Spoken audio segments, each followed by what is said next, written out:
اگر مدرسہ نہ ہوتا تو ہمیں اپنے پیغمبر کا تعارف نہ ہوتا، اگر مدرسہ نہ ہوتا تو ہمیں صحابہ کرام کا تعارف نہ ہوتا۔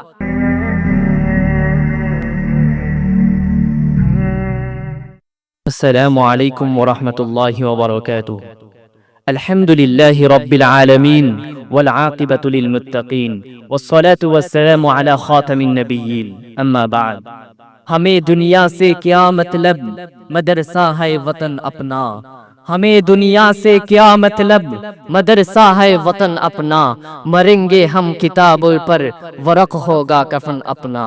محترم سامعین کرام، آج کے اس مجلس میں آپ حضرات کے سامنے مدرسے کی مختصر حقیقت بیان کرنا چاہتا ہوں۔ امید ہے کہ آپ بغور سماعت فرمائیں گے۔ محترم حضرات، مدرسہ ایک بہت بڑی نعمت ہے۔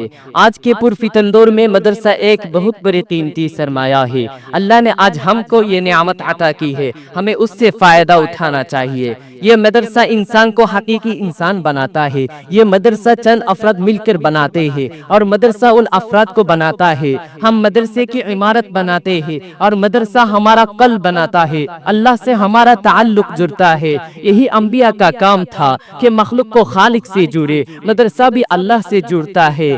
جس طرح انبیاء مخلوق کو خالق سے جڑتے ہیں، اسی طرح مدرسہ بھی اللہ سے جڑتے ہیں۔ لہذا ان مدرسے کو نہ کوئی طاقت ہلا سکتی ہے اور نہ کوئی مدرسے کو توڑ سکتا ہے۔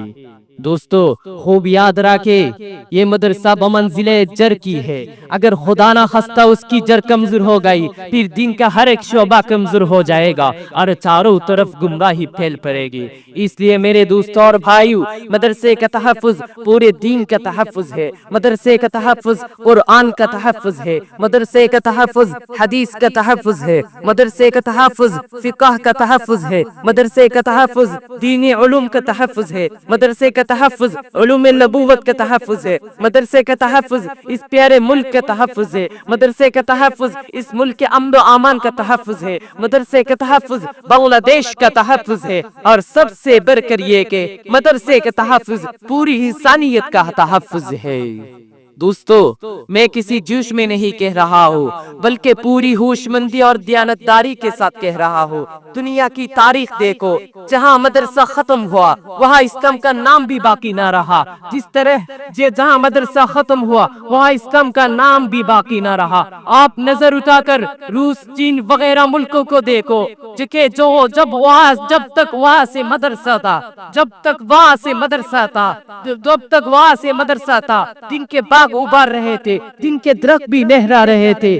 جب وہاں سے مدرسہ ختم ہو گئے، دن کے باغ بھی ختم ہو گئے، دن کے درخت بھی ختم ہو گئے، دن کی روشنی بھی ختم ہو گئے، دن کی رونقیں بھی ختم ہو گئی۔ اس لیے میرے دوستوں اور بھائیوں، مدرسے کے تحفظ کے لیے جو میدان میں نکلیں گے وہ اللہ اور اللہ کے پیغمبر کے دین کے تحفظ کے لیے نکلیں گے۔ ہم یہی سمجھتے ہیں، ہمارا عقیدہ یہی ہے، اور یہ عقیدہ خیالی نہیں بلکہ پوری حقیقت پر مبنی ہے۔ سامعین کرام، سچ تو یہ ہے، اگر مدرسہ نہ ہوتا تو ہمیں یہ بھی معلوم نہ ہوتا کہ ہمارا اللہ کون ہے۔ مدرسہ نے ہمیں اللہ کا تعارف کرایا، اس کی ذات اور اس کے صفات کا تعارف کرایا، اس کی عظمت اور اس کے مقام کا تعارف کرایا، اس کی توحید اور اس کے کمالات کا تعارف کرایا۔ اس لیے مدرسے کا تحفظ پورے دین کا تحفظ ہے۔ اگر مدرسہ نہ ہوتا تو ہمیں اپنے پیغمبر کا تعارف نہ ہوتا۔ اگر مدرسہ نہ ہوتا تو ہمیں صحابہ کرام کا تعارف نہ ہوتا۔ اگر مدرسہ نہ ہوتا تو ہمیں نماز پڑھنا نہ آتا۔ اگر مدرسہ نہ ہوتا تو ہمیں حج کے احکام معلوم نہ ہوتا۔ اگر مدرسہ نہ ہوتا تو ہمیں پڑوسی کے حقوق معلوم نہ ہوتا۔ اگر مدرسہ نہ ہوتا تو ہمیں غیر مسلم برادران وطن کے حقوق معلوم نہ ہوتا۔ اگر مدرسہ نہ ہوتا تو یہ علماء رات میں جاگ کر ان کی مندریں پہرا نہ دیتا۔ اگر مدرسہ نہ ہوتا تو ہمارے والدین بڑھاپے کے وقت اولڈ ہوم میں دن گزارتا۔